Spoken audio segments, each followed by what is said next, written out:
1, Episode 3 of Twins Discuss. I'm Raquel, a research scientist. And I'm Raven, a medical professional.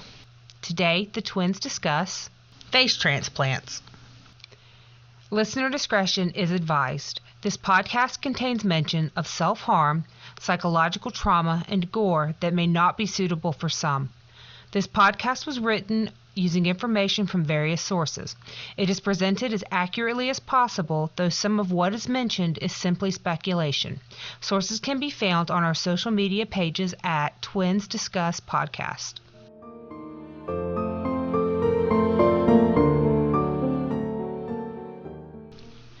Face transplants. Face transplants. Okay.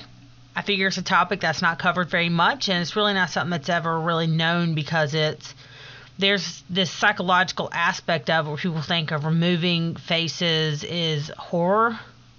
And so there's actually, it's considered kind of a supernatural thing. It's really fascinating. Like when we get into who pioneered it and whatnot, you're really going to love that. Well, if a face is, your skin's an organ. It's the largest organ in your body, or on your body, as it were.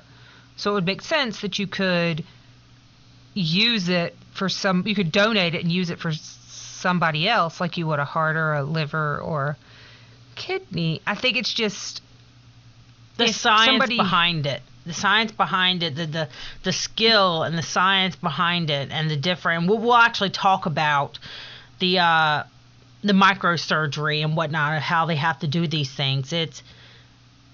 The science to me is fine. It's the psychological aspect of it. Like if I had your face donated if you died, the person wearing it would have the same moles that you have and the same structure of the way your face was put together, but it'd be on them, even though it technically doesn't look as much like you on them because it conforms to, their face, and there's lots of swelling, I'm assuming, and stuff too. Well, a lot of these people who have face transplants have lost their structures. Right. So they have to rebuild their structures, which they can do with the shape of the face that they're receiving. Like if you and I had faces, like you took my face or whatever. I have a face. I know. But if something happened to your face and you had to take my face and something, if that occurred, it wouldn't be that big of a deal because our structures, our vasculature, everything is identical, more or less identical. So the bigger things are probably identical. I don't know. If we looked at our MRIs against each other, I'm pretty sure our cranial nerves are probably in the exact same places. We should do that. I've got all my copies. I do too. We should do that. Y'all don't need to hear about that, but so let's compare MRIs. Yeah, so that's one of the things. And I can actually get the copies of my x-rays and stuff, too. I bet our bone structures are pretty similar. Oh, I have every MRI, every CT, every dental scan that I've ever had done of anything. So if you want to start comparing notes, we can compare notes. I say we know our dentist our teeth are the same. Yeah. We'll get into that in a later episode. Yeah, we'll get into that in another episode. That's going to be really interesting. So, yeah, face transplants. Yeah. Okay. Ready to get into it? I am.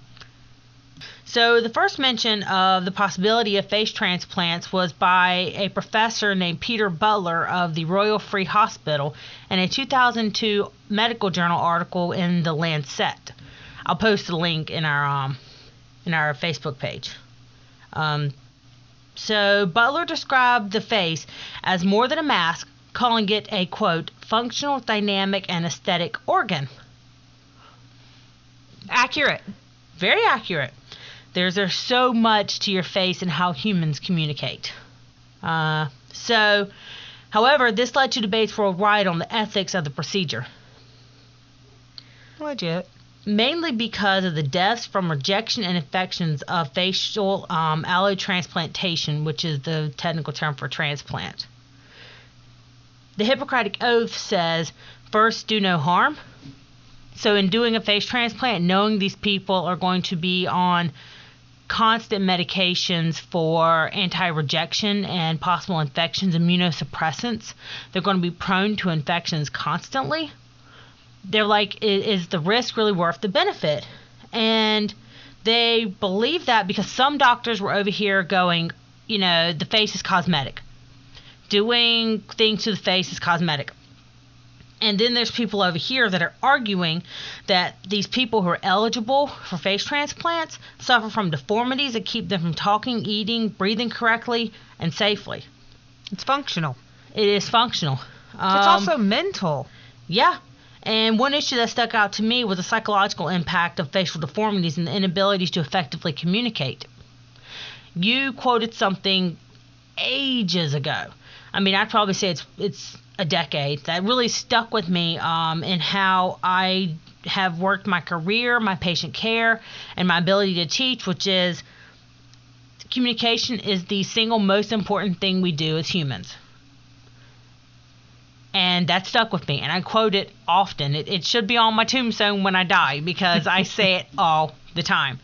Anybody who knows me knows I say that. And so can you imagine not being able to communicate? Everybody looks at your face and they see the smallest imperfections. They see scars. They see things that... So there's a character that I absolutely adore. His name is Zack Fair in Final Fantasy VII. Zack's got this huge scar down the side of his face, just like Squall from Final Fantasy VIII. He's got the huge scar, and it's one of the first things you notice is that scar. So can you imagine having such significant deformities to your face that's all people identify you with? Yeah. Pretty petty, though. It is very petty. So these doctors that were for it argued this point. They argued the psychological aspect of it as well as the safety aspect of it. And eventually, the doctors that wanted it done were like, we're going to do this. And it's very interesting because the Department of Defense got involved. I would think so. Yeah, they found that they would fund some of these face transplants because they wanted the knowledge of how to help soldiers who come back with deformities from war. Now, do you think that was, not to be conspiracy theorist here, but that was the only reason the Department of Defense was interested in face transplants? Of course not. Yeah. I mean, this is talking about, we can get into the whole Roswell thing. I mean, right. There's... You would think the ability to change, how you appear on the outside, your biometrics would be something they would be interested in. On top of helping soldiers, obviously. Big deal because there's a lot of, facial injuries out in the world. Have you ever seen a movie called Face Off by Nicolas Cage and John Travolta? I will not dignify that with a response. So it is one of my partner's favorite movies. And when I told her that I was writing this, she's like, you have to watch Face Off. For which I have not watched Face Off yet, but I will. Raven. I know.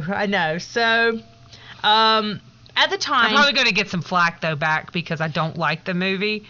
And there are people that are going to be like, how can you not like the movie? Wait, you've seen the movie? Yeah, I've seen the movie. Oh. I just told you I wouldn't dignify that with a response, and you pulled it out of me. I thought it because it was Nicolas Cage, but... Well, that's probably... He is one of my least favorites. I mean, Raising Arizona is the only thing... He's so dynamic. I mean, he has such potential. But anyway, we're going off topic. So, was it similar to the face transplant thing? I'm not ruining the movie for you. Fair. So, at the time of this argument in 2002 about face transplants, so 2002 to 2004, I believe this argument was going on, they were doing... Wow, it's that recent? Uh-huh. What year did that article in The Lancet come out? 2002. Oh, I missed that. Okay. Man, I thought we were... Okay, so because of what I do for a living, I'm thinking this is some article from 1798. And... okay, 2002. Okay, well... Yeah, it's very recent technology and procedure. Yeah, not nearly as old as I thought. Okay. But from a technological standpoint...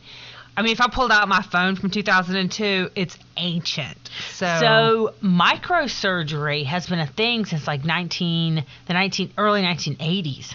Late 1970s. I know. Microvascular surgery and microsurgery has been a thing, and we'll get into that later on. Okay. In our other chat thing that we do at the end about the person who pioneered this. Okay. Again, you're just going to fall head over heels. So at the time, the only thing they were doing were facial reconstructions. And the problem with facial reconstructions is that you were removing a part of skin from the back, the buttocks, the chest, and the thighs, and grafting it in a series of surgeries. This left a resemblance of a mask because you weren't transplanting the nerves. Well, and it's not facial skin either. I mean, I'm not going to... People are probably going to think this is funny. But the skin of my butt is not nearly the same texture, elasticity. It doesn't have the same type of movement as the skin of my other set of cheeks has. That's terrible. I'm just pointing it out. I mean, if your gateway into this as a surgeon of face transplants is to start with the skin of their own body, you got to choose that. I mean, like my thigh skin has more elasticity, but it doesn't move the same way as my face does. Yeah, that's so you why would want neck skin or something similar in aesthetic and in feel. Yeah, tone and texture, you would imagine. Yeah. But that's what they were doing at the time, and it was many surgeries they'd have to do to graft skin on, so it left the resemblance of a mask. And if you can imagine, and you've seen this, patients who have had strokes, and they look normal, quote unquote, but they can't move their face.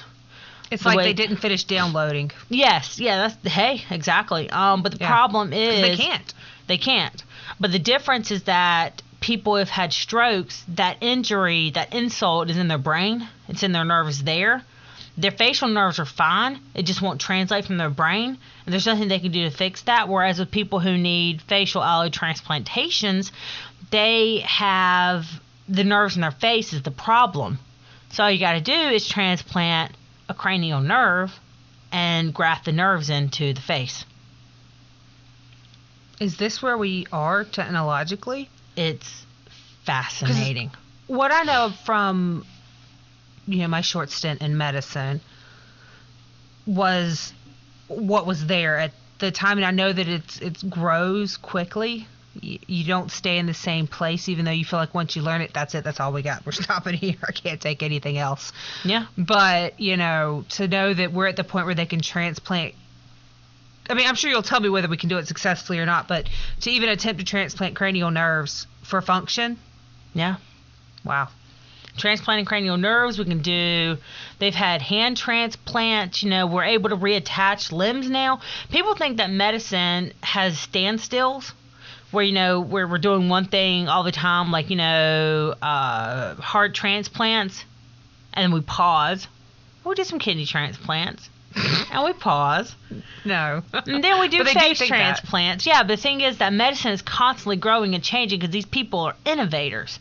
They're scientists. They are, they're constantly coming up. I mean, I know as working in the medical field how constantly I'm fluid with how something's happening and how often I change in doing those things.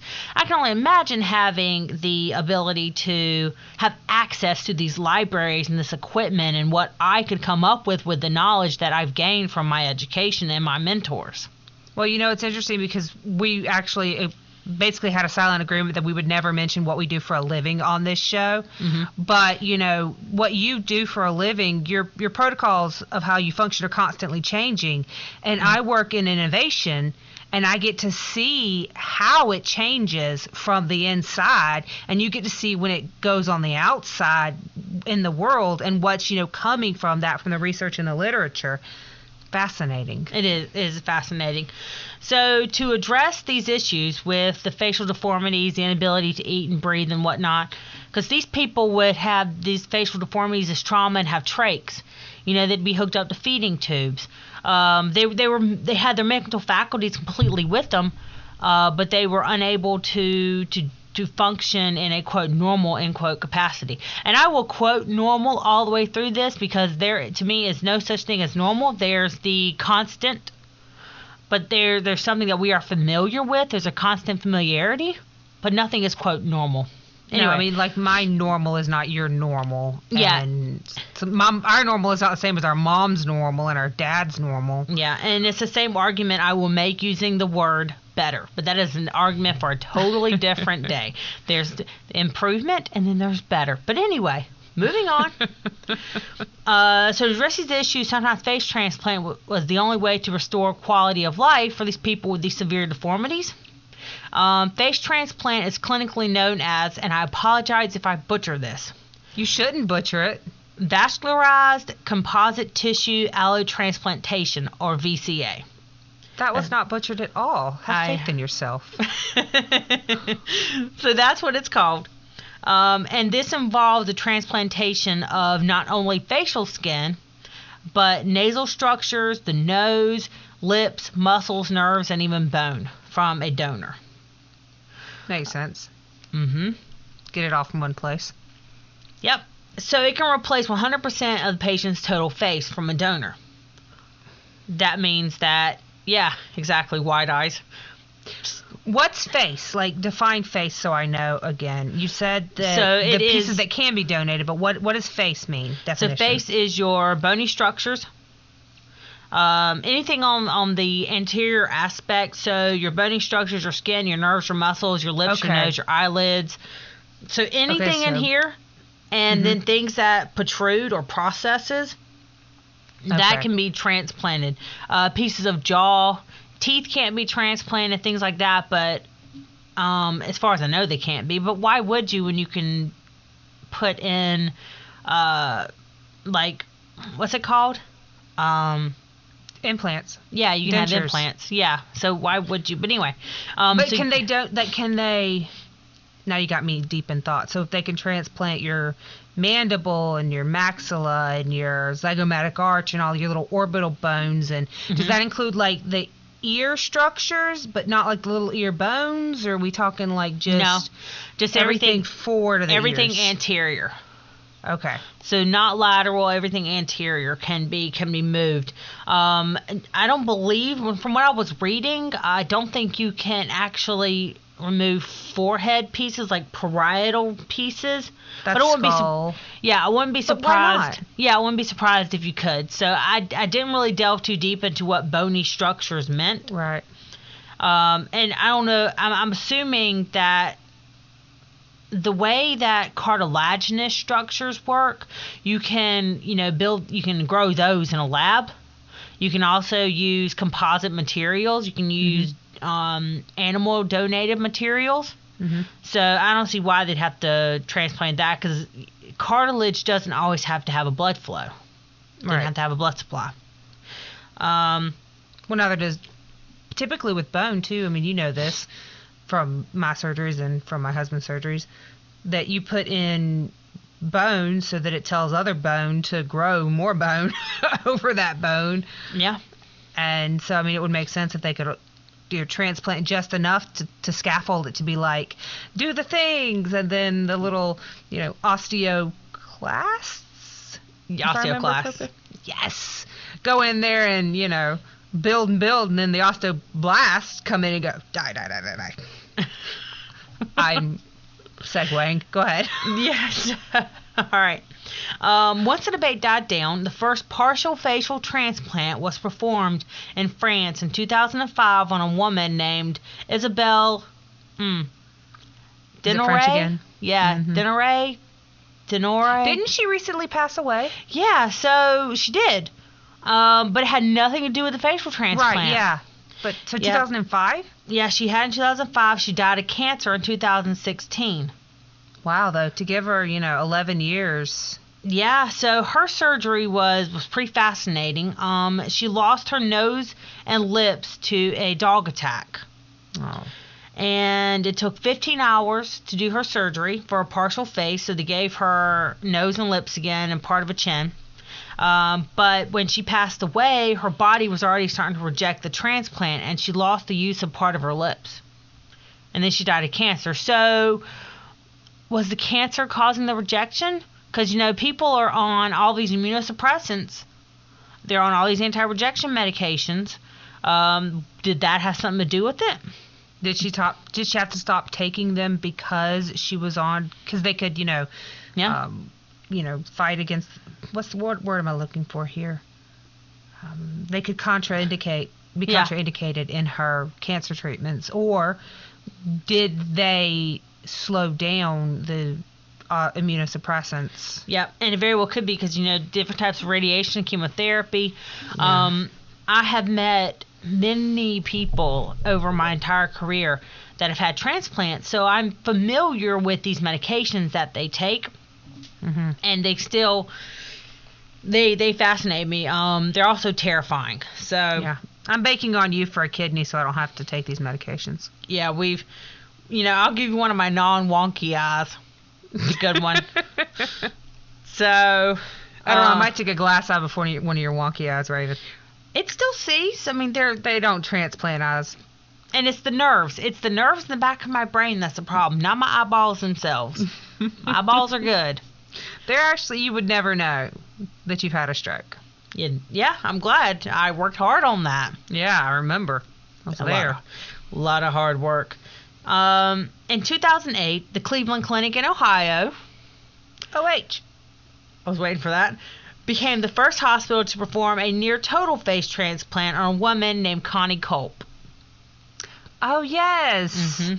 I remember when this broke the news. Yeah. She was assaulted in an attempted murder-suicide and shot in the face by her husband. Both survived. Her husband survived, and she survived. However, 80% of her face was destroyed and had to be transplanted, minus her forehead, upper eyelids, lower lip, and chin. So they were able to transplant 80% of her face. The surgery took 22 hours. This case is one I want you to keep in your mind, because when we discuss who pioneered face transplants, this person led this surgery. So it took 22 hours. Ultimately, Culp died in 2020 from an infection unrelated to the transplant. And again, I bring up the lifelong medications these people have to take. These immunosuppressants, these anti-rejection medications, how constantly they're on antibiotics and whatnot. It's no surprise that a lot of them seem to be getting about 10 to 15 years out of these transplants before they die of an infection. And that's something I'll also cover, a little bit ways through this. It's our reality right now. But would they, if they hadn't got the transplant in the first place, would they have still died of these things anyway? Because they have to have trachs and feeding tubes, and they could aspirate, and risk benefit. Right, yeah, exactly. And they understand this. You do not go in, I'm sure you may cover this, I don't know if you will, but you don't go into a surgery like this without psychological counseling. Oh, absolutely. Now, I'll go into that in one of the cases. It is intriguing to think, what would you do? Would you go, if you were told you had 10 years to live if you got a face transplant, where you will have some sense of normalcy again? Or you could live another 50 years with a feeding tube and a trach and no real sense of normalcy, with the inability to talk and communicate effectively. Oh, slice and dice me up. I'll take my chances with the 10 years. Exactly. To me, there's no competition, and I believe that a lot of these people obviously felt the same way to go through this radical, only practiced in laboratories procedure. But the technology these facilities have are astonishing. I'll actually link a video to one of the cases I want to go over. I'll link a video that talks to one of the doctors. His name is Brian Gassman of the Cleveland Clinic, and he performed a surgery. And he talks about how often they practiced, how much they looked at it, the technology they used to just practice the surgery. And we'll actually get into that case.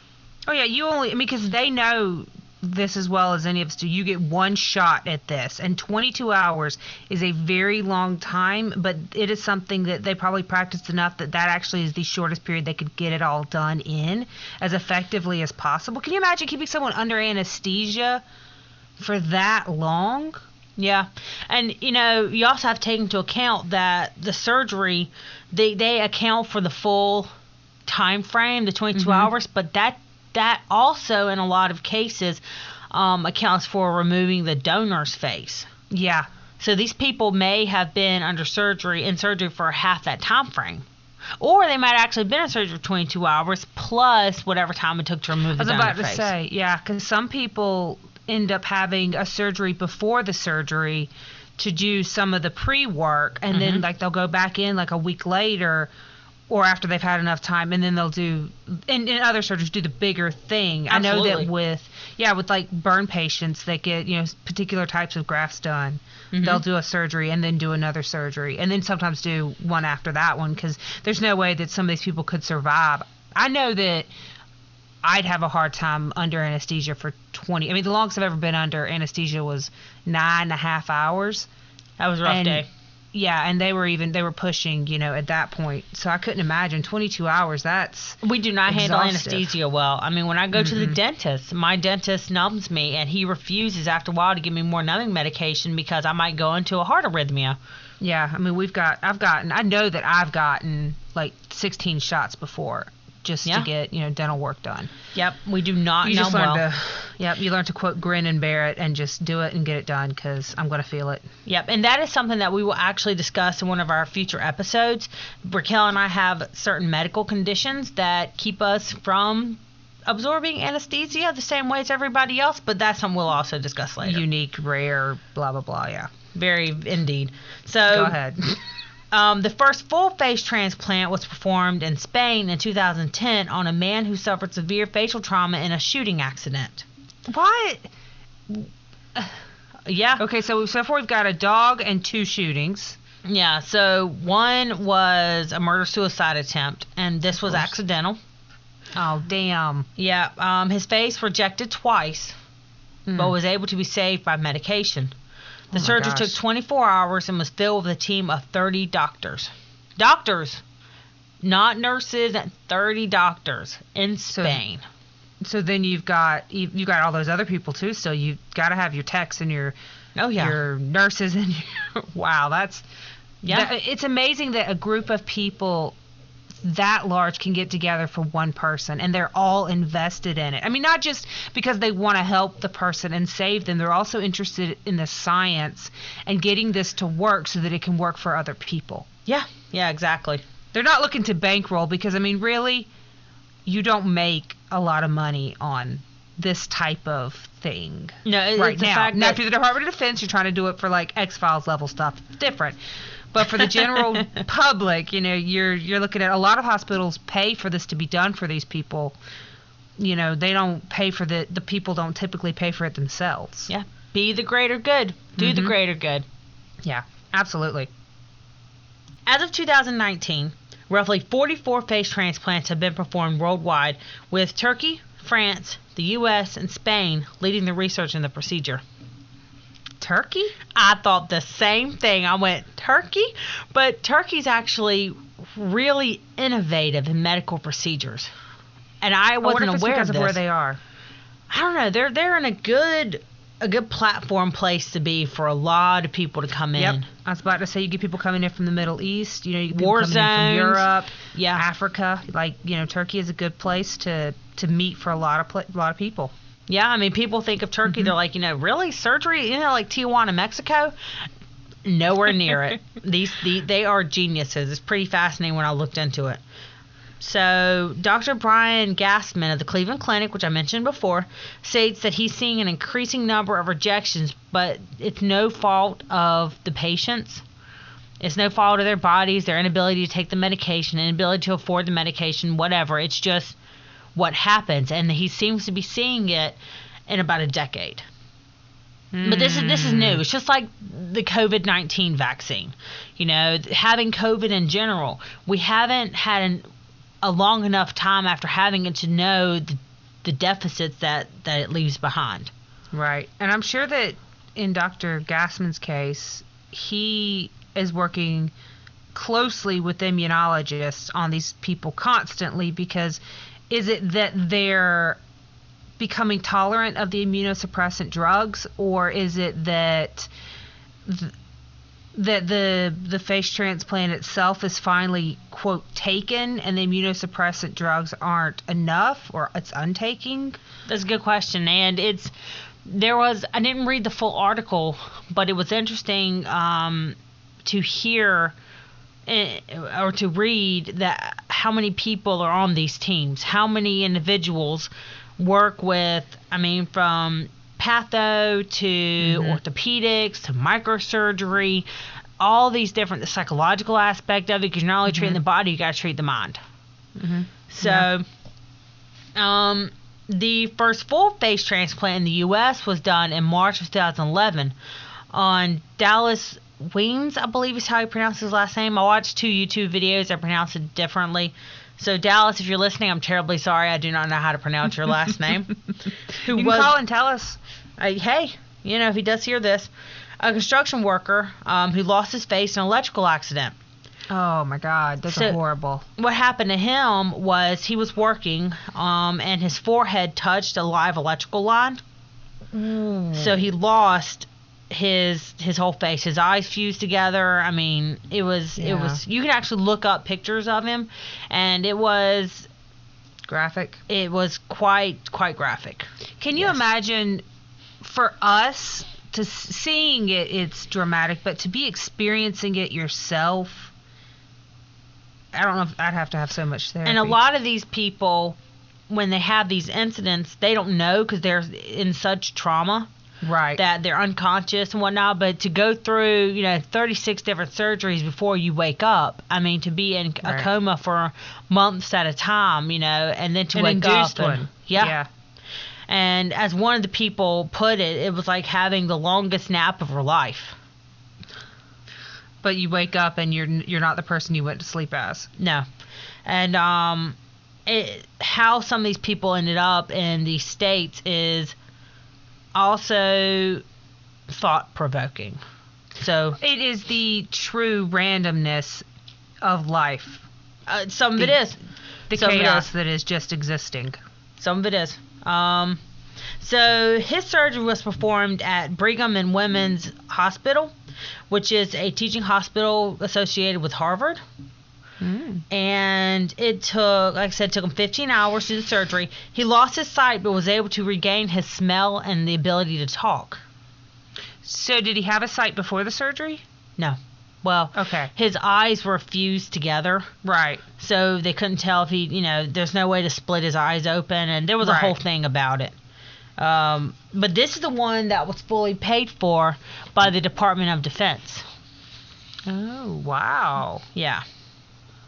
Well, it is a specific type of injury that you see a lot in war. Burn injuries. Electrocutions and burns, yep. Yep. I mean, when I looked at his picture, it reminded me of people I'd seen with napalm. Pictures of people in Nam and whatnot, with napalm. So, but it is also worth mentioning that after this surgery, and I found this to be like one of the coolest parts of this story, he married another burn victim and now lives a relatively normal life. Aww. Yep. I thought that was awesome. So he may not have met them if this hadn't happened to him. Yep. Aww. Yep. Oh, amore. So, let's talk about some of the people who received face transplants. Haven't we been doing that? Oh, well, briefly. We weren't talking about like the original. Yeah, these types. These are specific cases, not related to the first person, the last person, which there will be that in here. But these are how these people went through this process. Okay.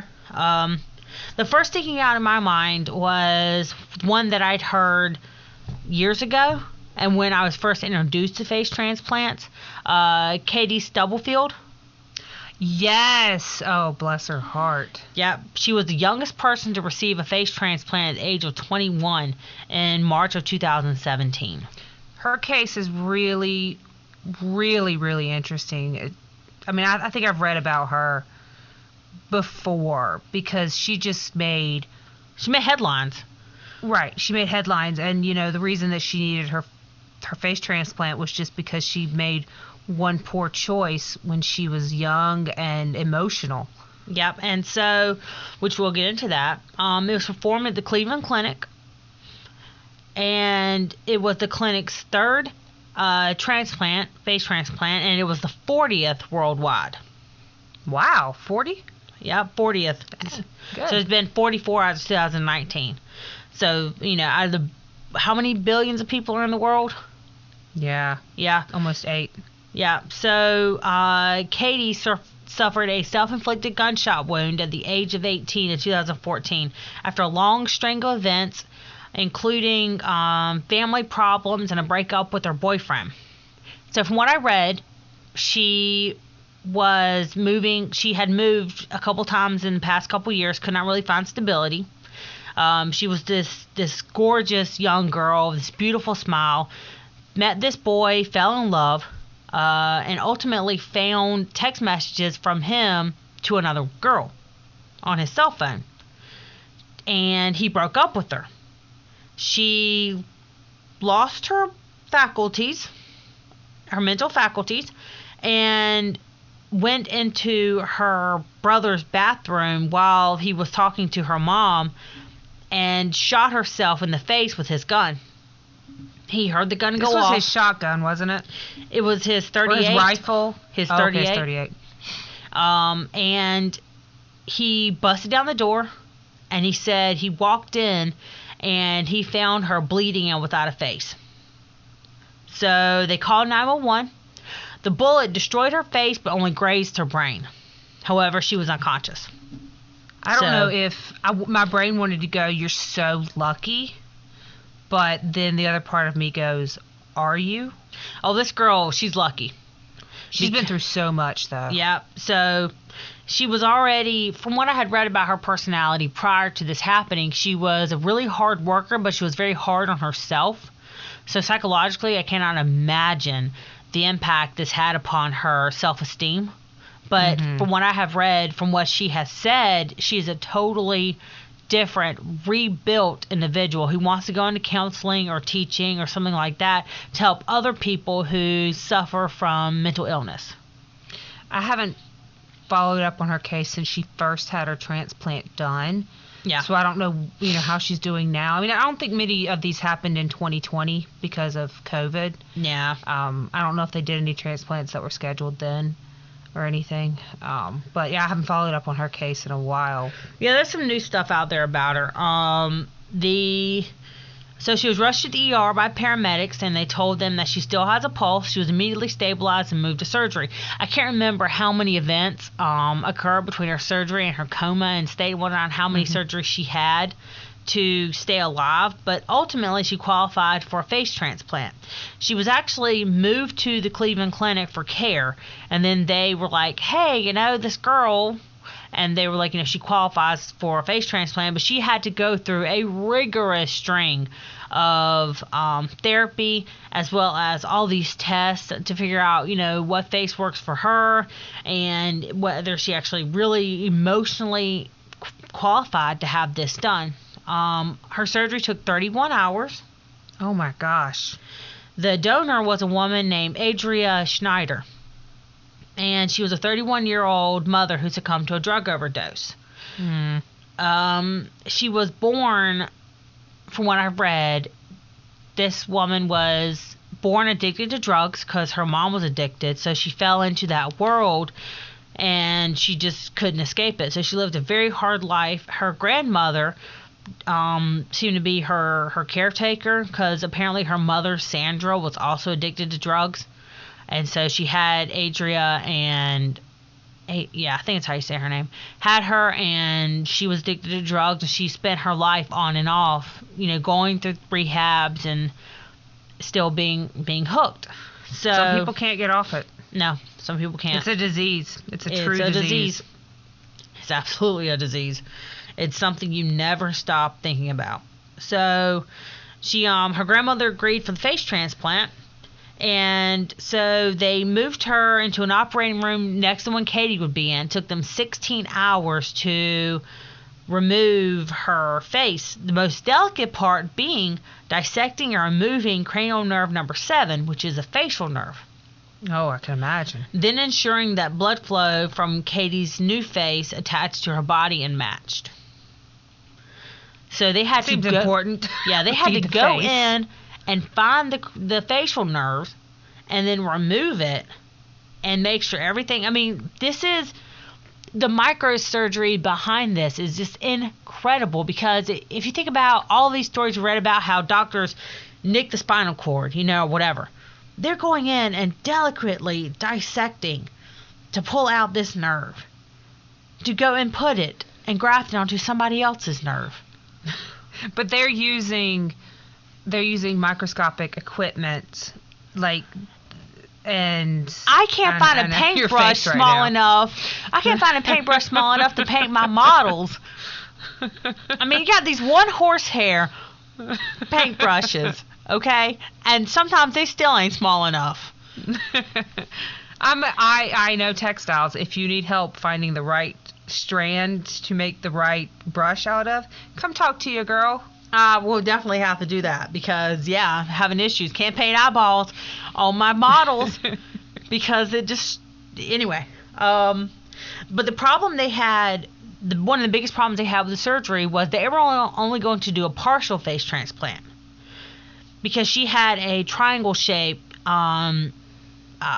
deformity in her face from where the shotgun went up. But they found that the donor's face was much bigger than Katie's small face, so they couldn't fit just the part in they needed to. They had to do the whole thing. Oh, is that why it took so long then? Yeah, so they stepped out and they had a conversation, and they decided that they would just do the full face transplant. So I don't know if they consulted with Katie's family first. Oh, yes, they did. Now that I think about it, I would assume so. Yeah. I remember reading about that in a later article in Time magazine.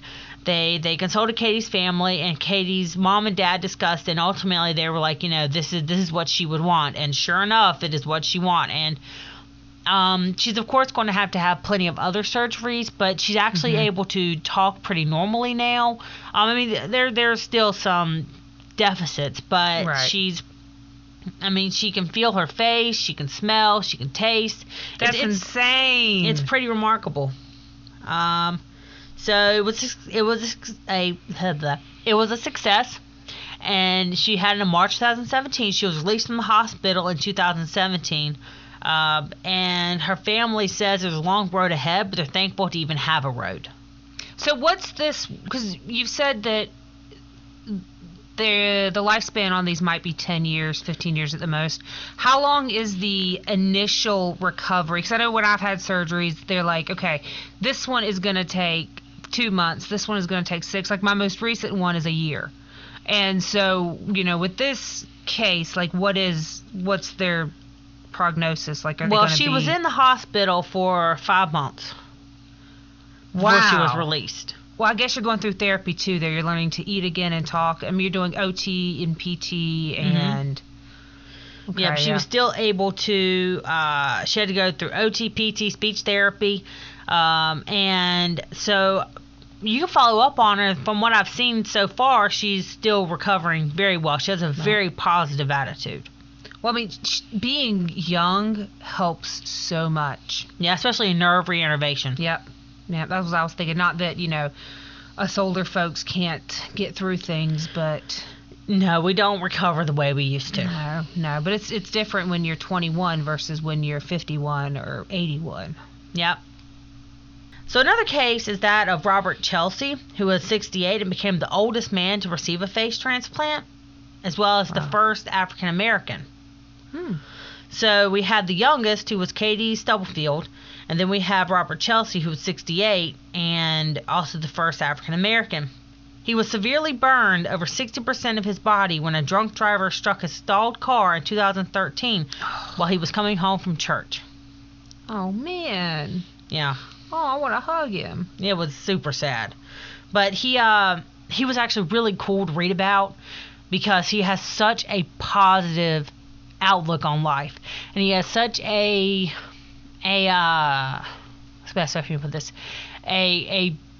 beautiful hook on faith. So he said the only thing he wanted to do, and the reason he agreed to the face transplant, was he wanted to kiss his daughter again. I know, that's tough. So I was like, I'm over here rooting for him. By the way, his website is robertchelsea.org, and he accepts donations. Oh. Yeah. Well, let me get on that right now. It's so sad. So so this person who hit him already had 3 DUIs. Oh my gosh. Yeah. The surgery took 16 hours at Brigham and Women's Hospital. he actually refused the first face that was given to him after he waited for one, because he said A, he wasn't in any rush, but B, the skin was too light and he didn't want to feel like he was a completely different person. That matters. Yep. So he's really a patient and calm, remarkable person. Wow. So the next one was the longest performed surgery. So this is Andy Sadness. He lost the bottom part of his face in an attempted suicide. He from what I read, he went out to the woods with his friend. They had a pact, and they both pulled the trigger. His friend died and he didn't. And the person who responded to it was one of his really good friends, was a police officer, and was holding him, and Andy was basically saying, please don't let me die, please don't let me die. So he the most remarkable aspect of it was that it was 56 hours, and I'm actually 56? 5-6, 24 of that being removing the donor's face and structures. Okay, so he's not under at that point. No. But, okay. He said his took 56 hours. There is a YouTube video that I'm going to link that is the story of Dr. Gassman and Andy. Okay. And the Mayo Clinic actually recorded him seeing his face for the first time. Oh. It was, and he looks just the way he looks, and y'all need to go look at him. Aside from the scarring up here on the top of his face by his eyes, that's it. Wow. His face the donor's face fit so well on his, and they did a remarkable job on his surgery.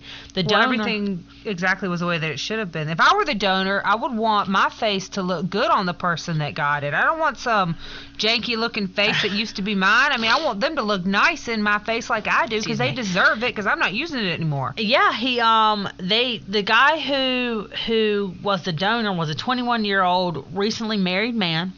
Aww. Who took his own life. Aww. And his pregnant widow. Quit pulling. Like, look, I know. Decided to aid in his legacy by agreeing to the organ donation. She said that on his driver's license he had the heart, and that's what he'd want, so that's what she did. Now Andy can taste, smell, and breathe and live a relatively normal life. He says his goal ultimately is to get married and have a family. Oh, do good all for the you, things. man. Yep, do all the things that he tried to take himself from.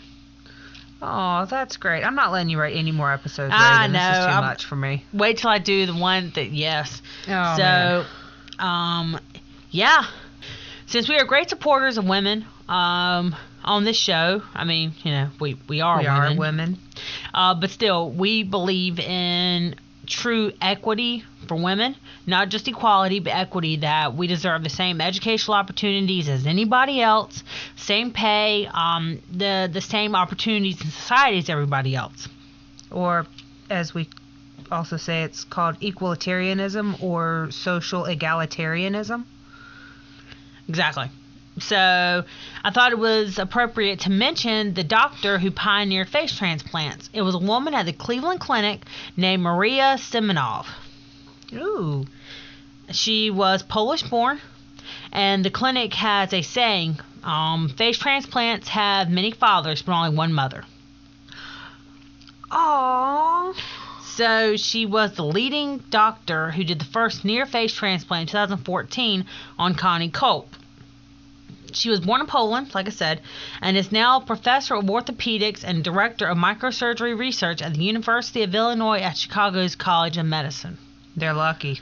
Those are her specialties, orthopedics and microsurgery. Wow. She practiced at the Cleveland Clinic until 2014. She received her PhD in 1985 and began practice in the U.S. in 1990. Oh, wow. She has over 330 publications. Busy lady. Yeah, I watched the Cleveland Clinic did a podcast, or they do a podcast, and she was a guest on the podcast, How cool. Oh yeah, talking about the history of face transplantation and her history. It was so cool to watch. It only had like 76 views, and I'm like, whatever. I'm gonna go listen to it when I'm done here. I'm like, what is this madness? It really boggles my mind because you and I don't really care about quote superstars, in the public eye, the celebrities that everybody gets all hot to trot over in the newspapers. If I got to meet her though, okay, I've met astronauts and like almost peed down my leg. I was so excited. But if I got to meet her, I would be truly awed. Yeah, honored. Meeting the people that, just working with who I work with, and I'm so honored to be able to sit down and have a conversation with these people like they're people, even though to me they're heroes. Right. There's a big difference. Like if I met Kim Kardashian, whatever. Here, we're getting coffee at the same place, whatever. You have money, I have money, it's all good. Good for you for running a business and all. Yeah, but to actually meet, Dr. Semenov and to have conversations with her, it's just, she's made such a dramatic impact on people's lives. The first hand transplants with the first, face transplant. Yeah, her and Dr. Gassman, and there's many others. Dr. Pape, there's just so many people that have really put their hearts and lives and minds into helping these people have lives again. Yeah, and if you're like me, a lot of people listening to this podcast, this is probably the first time you're hearing these names. Yeah. And why I don't understand why people like this get lost to the ether and other people don't. Yeah, I guess because it's more complicated. Yeah, people in the fields that work with them know of them. But it's not I know fair. other people in my fields that are, Yeah. I remember when I was in school and I was being taught by the leading researchers or authoritarians in the field that I was in, and to know that I was in class with legends, I was just like paying attention to everything that they said and did, because I was awestruck that, because I went to the #1 college for the type of thing I went to school for in the world. So to know that they were there because that was the place that they would be, but that I was there because I don't know if I was deserving of that. I kind of stumbled into it. But to talk in the hallway with these people, about their children and their vacations and the bikes they like to ride. They're human? What? Right, they're showing me their phone and the pictures of their last vacation, and I'm like, do you understand who you are and what you've done and who I am? You've told me some of these people, and you're like, so I talked to yada yada, and I'm like, who? And you're like, they did this, and I'm like, oh really? Yeah. And you're like, yeah, you know what you use, this product, and they helped develop this plastic or whatever for it, and I was like, yeah, what? Do I remember the names now? No, but I can definitely appreciate what they did. So yeah. If I could get any of them on the podcast, I probably should. I'll need to look into that. Maybe for one of my episodes, I'll talk to some of them and see if they've got time. Hey, our little podcast, we would be honored to have people like that in our little podcast. I know, I would be honored. Yeah, there's, I've listened to, YouTube videos and podcasts about people that they were astonished they were able to get those individuals for these stories on their podcast, but these individuals want to talk about and spread their knowledge. So talk about things that spread their knowledge. It's I want their knowledge to be spread upon me. So I would be more than willing. I will be your bread. Yes, be my butter. So yeah, that's face transplants. Wow. So are you going to post links to some of the equipment for the microsurgery and stuff so that I can see it? Yeah. I figured that you would appreciate that. Yeah, I'm super interested in that. Don't be surprised if I start sending you links to particular innovative documents. Yeah. Of those things. I think everybody should watch the Andy Sandness. It's like a 3-minute video from the Mayo Clinic that Dr. Brian Gassman does and how they talk about how they prepared for his surgery.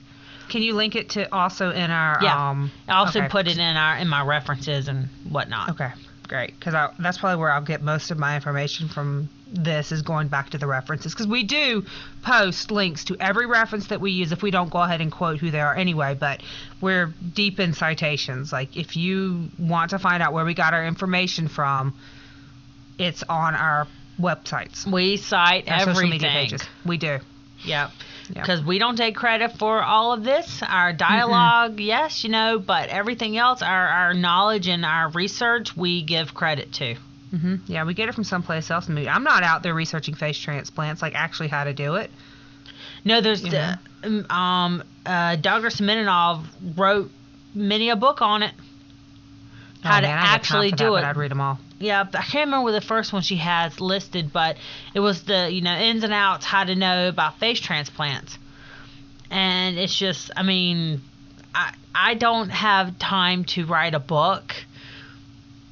And I'm not half as busy as I'm assuming she is. I know, but you would want... She literally wrote the book. She is the authoritarian on it. If you want anybody to write a book on this subject, you want the person that did the first one and that's done the research on it, and that this is not just their life's work, but part of their life's work. Yeah, and I really hope I'm pronouncing her name right.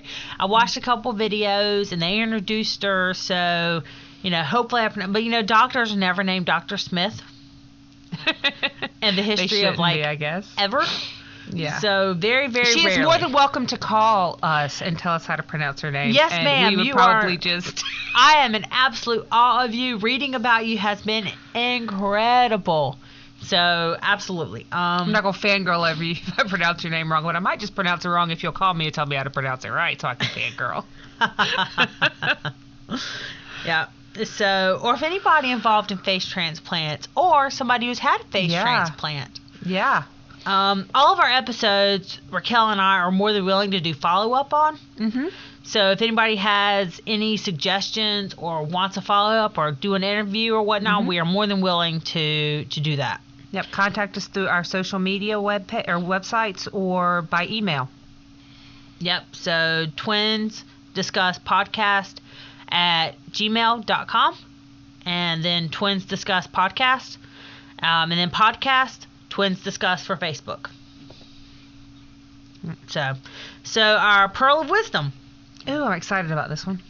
The Pearl of Wisdom for this episode is Never, Never, Never Give Up by Winston Churchill. A lot of people in this episode who required face transplants did so because they attempted suicide or had acts of violence or domestic violence placed against them.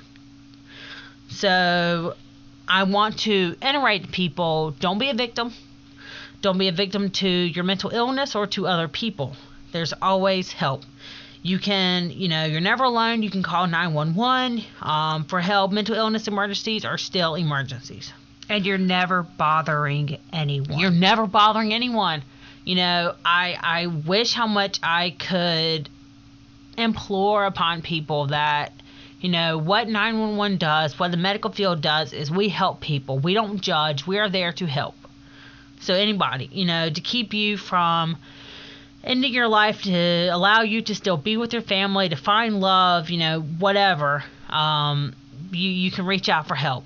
So, and if you've got those friends out there that or family members that say to you, if you ever need anything, call me, they mean it. They're not just saying it to be nice. They truly mean it. If you feel like you're going to harm yourself and you don't want to call 911 or the authorities, call one of these people so they can be with you. Never feel ashamed to reach out. That's right. So I want to drop the hotline. The hotline's up in here. So the Suicide Prevention Hotline, the number is 1-800-273-8255. It's called the Suicide Prevention Lifeline. Repeat it. 1-800-273-8255. And they're 24/7, 365, or whatever, how many years are in the year, depending. And years are in the year? Years in the year. Lifetimes in an hour. Oh, my gosh. It's a long day. It has been a long day. It's a holiday weekend. It is a holiday weekend. By the time we release this, it won't be, but... Yeah. And then the domestic abuse website is www.thehotline.org. Now, this is a really cool website because you can go on this website and it pops up with directions, real quick, bold directions that you can leave the website by quickly pressing an X, and there's no cookie saved for it. Oh, good. I was wondering because a lot of people in a domestic abuse situations are still worried about being tracked. Yep, and it doesn't do that. You can contact them, either call, text, or chat online. And you can Awesome. immediately leave the conversation. There's this little square X over on the side. You just zip over. It's actually on your mouse side, so it's quicker to get to. They have thought it through. Another thing that these people have actually assisted with is anytime you go to the doctor or to the hospital or anywhere that deals with like the what do you call it, state buildings or mental health facilities or whatever, anytime you go to these places, they all have protocols set up to deal with people that are in abusive situations. So they either have like a button you can hit that only they know about, or they have a code word that you can say, and they'll have them posted in places you'll notice, but not everybody will notice. You have to be looking. Right. One of the hospitals that I know of, they have these blue dots stickers in the bathrooms. And it says on the bathroom door that if you feel unsafe at home, because they'll always ask you, right, do you feel unsafe at home? Well, most people are not going to say yes, they do. So if they do, congratulations for your bravery. But most people don't. But these blue stickers you can put on the bottom of your urine sample cups, because everybody gets a urine sample at the hospital, and the nurse or the doctor or the tech or whatever will see that, and they will approach you in a very hidden manner, and they will discuss with you, what your issue is. So there are plenty of ways to reach out and get help. Suicide, does not have to be the answer, and you do not have to stay in an abusive, neglectful, hurtful relationship. Yep. There are also hand signals. They're really big in Canada. We'll post a link to that as well. That's a good idea. You can, because it's something that we don't talk about as often here, but in Canada there is a specific hand signal you can put out to say that you're in danger, and that doesn't mean that you're in immediate danger, but it does mean yeah, she just did it over the camera to make sure that we were talking about the same thing. And it's basically that you hold your hand up flat, and then you move your thumb over your palm, and then you close your four fingers over it with your palm facing the screen, and that's supposed to be a signal to the person listening to you that you are in danger and you need help. Yeah, it means help me in sign language. Yep. And it's something that you can do anywhere, anytime, and it's quiet. You do it slowly, and most people, something that really needs to be promoted. A lot of self-defense classes teach it. Yep, and it became a really big deal this past COVID. This past 2020. 2020 was just COVID, y'all. Like we're gonna have another COVID? Please no. Oh my gosh.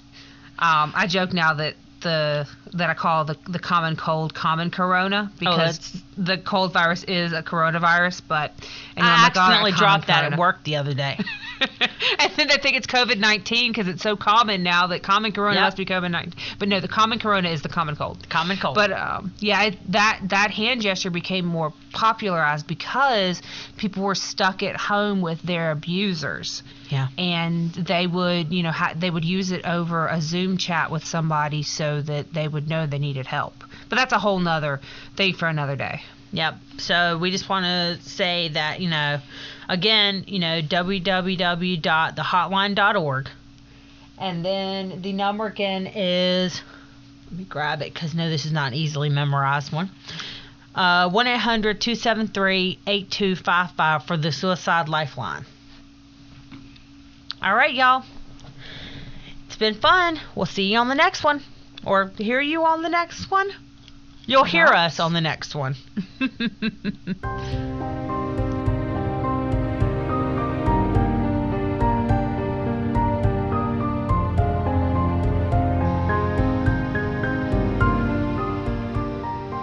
Today's episode was written by Raven Hutto.